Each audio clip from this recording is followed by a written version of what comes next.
Hello, everyone. This is Smith-Rea on the Goddess Frequency, also with Midlife Mastery.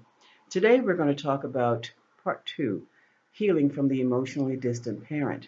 And what we're going to talk about this evening is the toddler stage, which ranges from ages 2 to 4, preschool time. Now, what happens with the toddler stage is that's really where your self-doubt and your lack of confidence stems from. You can have difficulties as an adult making decisions. You can be the type of person who's afraid to explore new places, people, or things. You can have an extreme fear of abandonment. You can find it hard to stay in the present and stay in the past or stay in the future. In the past, it's just everything is of the past. It's just you watch old vintage movies, you wear old vintage clothes, you listen to old vintage music. Everything you do is old and vintage. You're never any in the present. You even watch old vintage TV shows. And in the future, you just are a worrywart. You worry about everything, and nothing gets accomplished. You're not spontaneous. You're fearful of public speaking. You have conflicts with authority. There's a fixation on anal sex and anything dealing with the rectum and urination and defecation. Um, Tight with money, love, affection. Also, obsessively neat and clean at the same time. Uh, you're afraid of anger and afraid of angry people, or you avoid confrontation. You feel guilty saying no. You lose your temper easily. That's because you feel guilty in saying no. When you achieve success, if you are lucky enough to do so, you can't enjoy any of it. And all of that comes from not getting emotional needs met in the toddler stage. Well, there's a remedy for that, and the remedy that I have discovered is basically the seven spiritual truths that really work on shifting your consciousness from the point of self doubt and feelings of abandonment into a much stronger position, one of self empowerment, self understanding, self knowledge. And excuse me, these allergies, I tell you, they're getting to me. We can start with the first truth. Truth number one. And what truth number one teaches is that you don't make mistakes. You are not an error, you are not a mistake, and you don't make one. And that's because you come into this world for the experience of it. Sounds crazy, I know. Accept it anyway. That will help you do a mental shift. It's one thing to think of yourself as a failure, a loser, a fool, or an idiot who's always doing things wrong. It's something else to think of yourself as an experiencer who just needed to experience that situation where things got really messed up to learn why not to do or why to do certain things in certain ways. So, as crazy as it sounds, you don't make mistakes and you don't let people pound that into your head. That's lesson number one with self doubt and lack of confidence. Truth number two, your core beliefs are based in fear, and that comes from being an abandoned 2-year-old. That comes from not being changed when you're wet or sticky and messy. That comes from not being fed, not being held, not being loved, just being left. And I've seen children picked up and just put on a chair comfortably and just no interaction with them whatsoever. Nothing. That's where that can come from. Like they're just sitting there like they're lumps. It's very sad, but it's very real. So, what do you do about this? You're going to have to undo your core beliefs that are fear based. And the tricky part to doing that is that you're going to have to take about 20 minutes when you're not going to be disturbed and think about when you first felt abandoned, self doubted, um, just left on your own. And when you go back to that time, you write down who or acknowledge and write down what was going on, who was there, what was said, and what was the setting.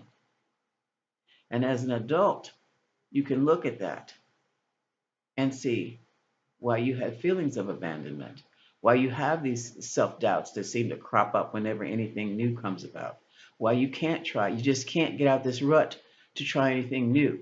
You can't step on that plane because you've never flown before and you really don't want to, but you really want to travel, but you've got to get on the plane. If you're going to fly out of the country, if you're going to take that trip to Paris, you've got to get on that plane. But your fears are keeping you from doing that. And that must change. So, what you do as an adult, pretend you're talking to your 2-year-old self. And what you're going to tell your 2-year-old self is that number one, I am here for you. I am here to take care of you. You'll never have need or want again because I am going to take care of you. I can feed you. I can clothe you. I can keep you clean and fresh. I love you, and I'm going to keep you safe.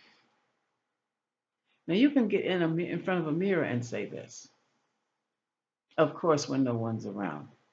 But in saying that to that mirror, that energy, all of that is going to be reflected back into your eyes. And it's going to reinforce the thoughts that you're trying to replace from the thoughts that you have discarded, the old thoughts of fears, the old thoughts of abandonment. I would suggest you do this exercise maybe once or twice a week, optimally with a coach or a therapist. This is not something you want to try alone. And that the reason for that is for two reasons. Either on your way into that space of discovery, your ego defense mechanisms will kick in and divert you come from it completely and you'll never know the truth. Or the opposite. You get into that space again as an adult, but then you get hung up in being, oh, a 2-year-old shouldn't be treated this way. Someone talked to this baby that, I sat there all that time and no one changed my diaper, on and on and on, and that defeats the purpose. You want to get out of that because that's the problem. That's why you have no confidence in yourself, among other things. But that all can be changed once you discover what thoughts are floating around in that subconscious mind that are telling you you're not competent, you're not capable, you can't do this, you can't do that, you're a failure, you're a loser. And they talk about the terrible twos. Yeah, those twos can be terrible if they're not correctly lived or taken care of. Truth number 3, you have no enemies, only lessons. I know that's a pill to swallow, especially in today's work world and in some social arenas. But if you find yourself in a situation, I'll use it on the job as an instance, where your supervisor is telling you you're not doing your work properly, you're not being detail oriented enough. This type of work demands detail orientation. You've got to pay attention to what you're doing. Then I know you're going to be mad, possibly offended. But when you get through all that, you're going to have to learn. The lesson here is to be what? Take more time, slow down, and become more detail oriented in what you're doing. We're in such a fast-paced world that we just multitask with everything we do. And sometimes instead of creating success, we cripple ourselves with our failures, trying to do what everyone else is doing or trying to do what we think we should be doing when we're doing it all wrong. So whatever criticism you get, you say thank you, and you walk away. You don't stomp away, walk away, and think on it for a while. Not wallow in it, just think on it for a while, and as a lesson to be learned. Don't let the ego get in the way with she doesn't know what she's talking about or what type of supervisor. I'm smarter than that. I have degrees. I have this. I have that.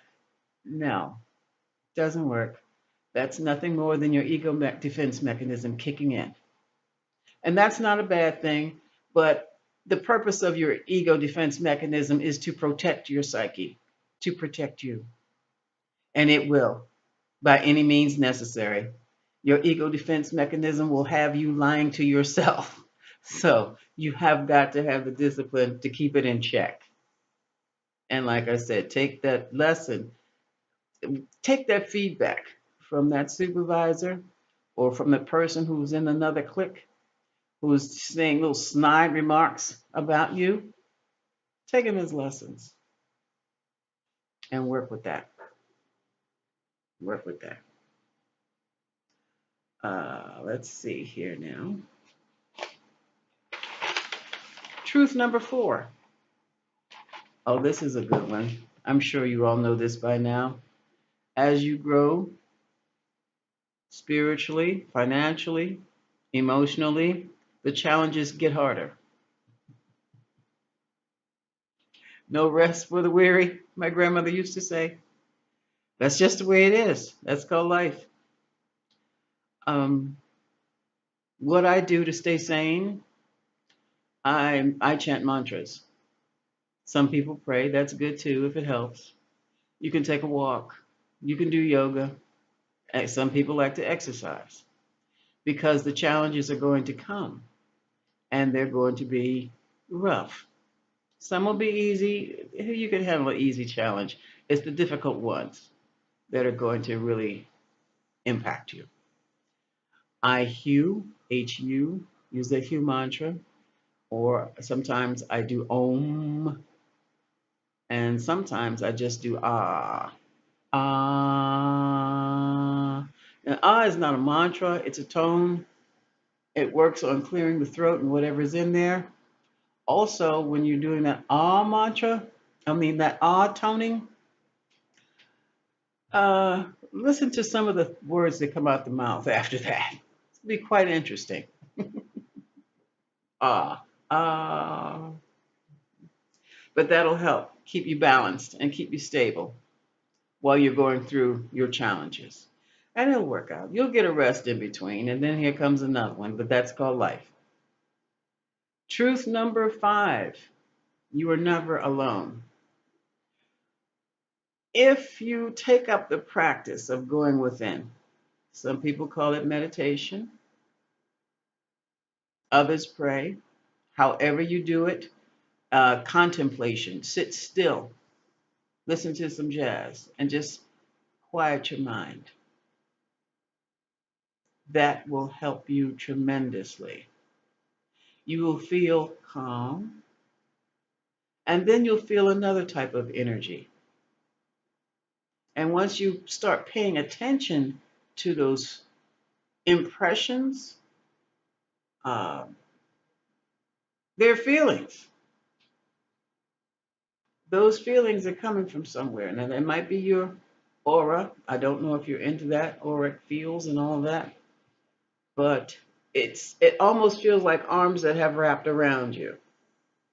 When that happens, you know that you are not alone. You are never alone. And that also helps with the mind shift that would take away that feeling of abandonment, that feeling of self-doubt, that feeling of doing it all on your own, that stress. It all dissolves that. And that was truth number 5. You are never alone. Excuse my nose itching, but I'm going to keep rolling with this. Truth 6 is that action is always required. And what I mean by that is that there comes a time when prayer and meditation is just not enough. You're going to have to get up there and intellectualize. You're going to have to stretch those gray cells. You're going to have to get out there and run that mile. Do that exercise. Do whatever it takes to free yourself from the limitations you find yourself in. And basically, that's study, practice. What also I can offer you is something called I call the I factor. While you're studying your self-help books, you will read, for example, let me give you an idea of, I'm going to read a sentence to you. And what you'll find in any book, but especially in self-help books, they're written in third person or second person. Third person as the patient, the client. Second person as you. The I factor changes all that, where you use the word I. And what you're doing is, as you're reading with the I, you're internalizing and emotionalizing new concepts. That will create a tremendous mind shift to break you out of the limitations of self-doubt, abandonment, and all that other stuff. Example, self-parenting will help you to focus your attention on the intuitive, emotional, and feeling element of your inner self-mastery studies. Fulfilling your emotional dependency needs is a self-parenting educational process designed to teach you how to be emotionally intimate with yourself and others, be unconditionally loving and accepting of yourself and others, nurture yourself and others, and maturely protect your boundaries so that you feel safe and secure in the world. Okay? That was a paragraph. I didn't mean to go that far, but that's a long sentence. That's really one sentence. It's just a paragraph long. But using the I factor would sound like this. Self-parenting will help me to focus my attention on the intuitive, emotional, and feeling elements of my inner self-mastery studies. Fulfilling my emotional dependency needs is a self-parenting educational process designed to teach me how to emotionally be intimate with myself and others, how to be unconditionally loving and accepting of myself and others, how to nurture myself and others, and maturely protect my boundaries so that I will feel safe and secure in the world. See the difference? And as you use that I factor, and it really will create a shift. But what you're going to have to do, basically, to offset all of that, whatever the circumstances were when you were 2 years old, that created the circumstances now that you're not two anymore. But you wake up and you find that you have, you're afraid of almost everything, that you don't want to try anything new, that you doubt yourself, you just can't seem to put yourself anywhere other than where you are now. You just can't move forward. Just can't move forward. So when you find yourself in that situation, you go over the 7 spiritual truths. What I would do, I would just read them aloud in a mirror, and that would help reinforce what your new way of thinking. Try to get that into that subconscious mind, because I think the subconscious rules more so than the conscious mind. But also, I have an affirmation that I'd like to read for you, because it's more like a meditative affirmation. And you can do the same thing. You can replay this, or you can record your own voice. It is highly effective. If you record your own voice and play it back, especially at night, you are basically programming yourself, your own subconscious subliminally. And that is very powerful. Okay? So I want you to sit back right now, close your eyes, take a few deep breaths. I'm going to take a swig of water, clear my throat out.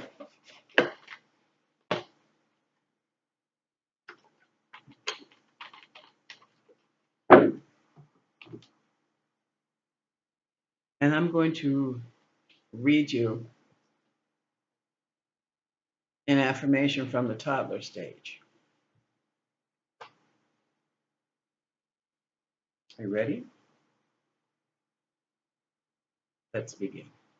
I want you to do anything but close your eyes and breathe and listen to the words. This is the adult you talking to the 2-year-old you.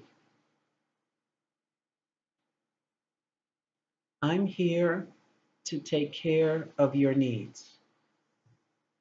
You don't have to take care of mine. I'm the adult.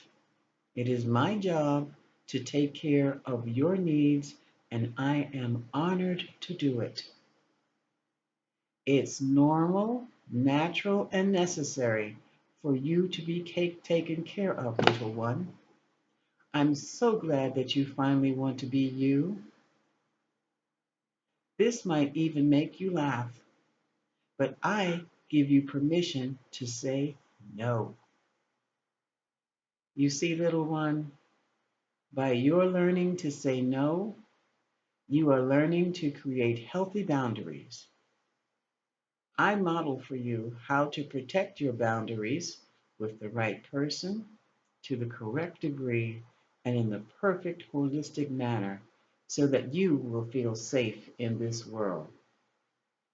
Little one, I am teaching you the 7 spiritual truths so that just like a compass, they help you navigate out of this mental maze we call life.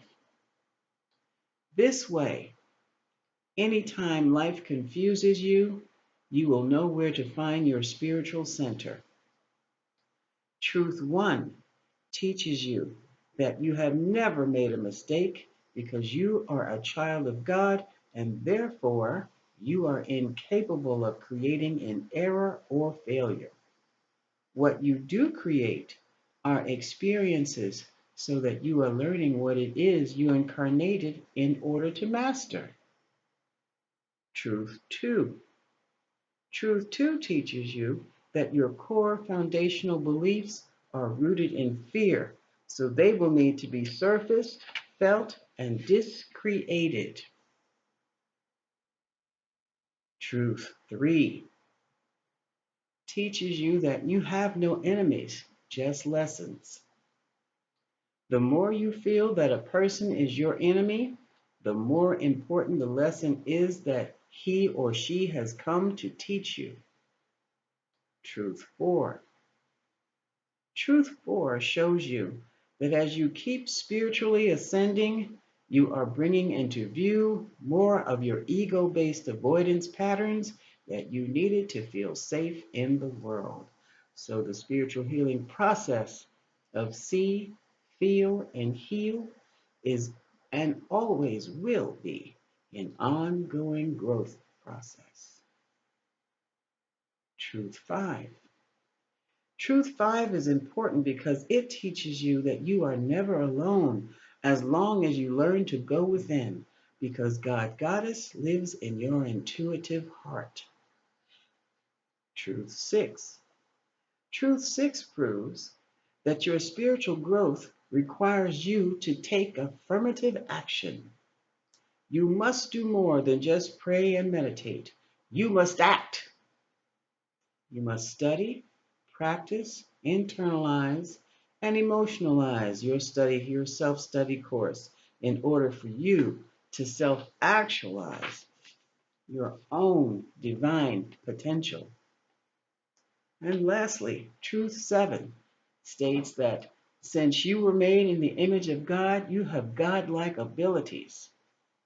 You must never deny or make light of these godlike abilities by not owning that whatever you are experiencing or creating, especially when what you're creating does not feel good. It's still all yours. The reason why this is so important is that if you don't own it, you can't discreate it. And if you don't discreate it, you won't be able to manifest what you want, what you need, what you desire. Always remember that your godlike abilities are your divine birthright because you are really a child of God, guys. And so it is. On the count of three, open your eyes. 1, 2, 3.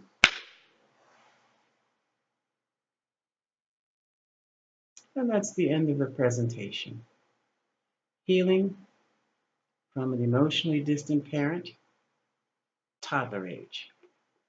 The next stage will be preschool. And with the preschool age, the adult experiences constant feelings of guilt, self-identity issues, guilt after sex, being out of touch with their feelings, problems communicating, a tendency to cry when angry, feeling responsible for others' feelings, feel responsible for parents' marital problems, and the main motivation for their success, parental approval rather. I think I put two words together. So that will be on the next film, the video that I have for you. And that will be healing from the emotionally distant parent, the preschool stage. Until next time, much love.